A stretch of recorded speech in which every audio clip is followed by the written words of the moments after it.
Japanese barberry was introduced to New England in the late 1800s, when homeowners and gardeners became attracted to the plant's ornamental qualities and its resistance to consumption from local wildlife.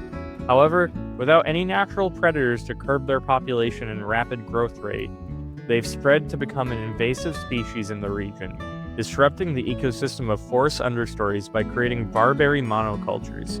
These plants spread by producing many low-hanging berries whose seeds are dispersed by birds when traveling downstream. And over the course of 150 years, they've spread throughout many New England forests and wetlands. We would like to acknowledge that we worked on the ancestral lands of the Mohican people, who are the indigenous peoples of this land who suffered tremendous hardship in being forced from their native lands in New England to Wisconsin. After hundreds of years of removal, members of New England tribes have made the journey home to renew their connections to their ancestral lands and waters. We are a group of students from the University of Massachusetts Amherst, and we volunteered with the Westfield River Wild and Scenic organization to remove invasive common barberry from the Westfield River watershed. We worked with wildlife expert Meredyth Babcock to gain knowledge about the history of the land, the story of the invasive barberry plant, and the best way to remove it from the watershed. Our volunteer work was located in Chester, Mass., along Savory Brook, which is a tributary of the Westfield River. The project started at the headwaters of the river and has slowly made its way downstream, as the seeds from the berries are largely dispersed by washing down the river. Meredyth taught us how to identify barberries and how to effectively remove and uproot them so that they would be unable to come back.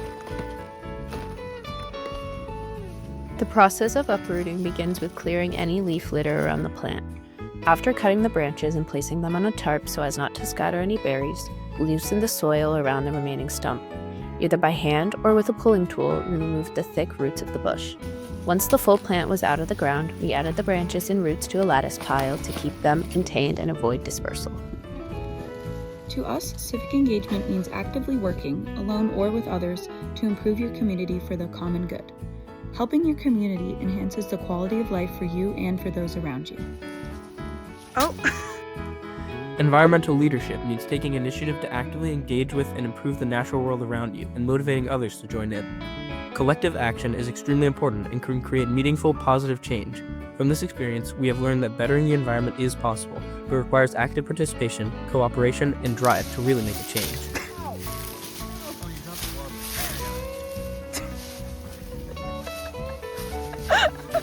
We feel the effort in removing barberry is an important one for New England, as our forests have become less resilient to disturbance due to an overreach of human activity, and the removal of barberry will help make ecological recovery easier. Overall, this experience was incredibly educational, fun, and rewarding. We gained so much knowledge about this plant and also how removing the plant has helped improve some of our ecosystems. We are also very grateful to Meredyth Babcock for this opportunity to volunteer with the Westfield River Wild and Scenic. Thank you.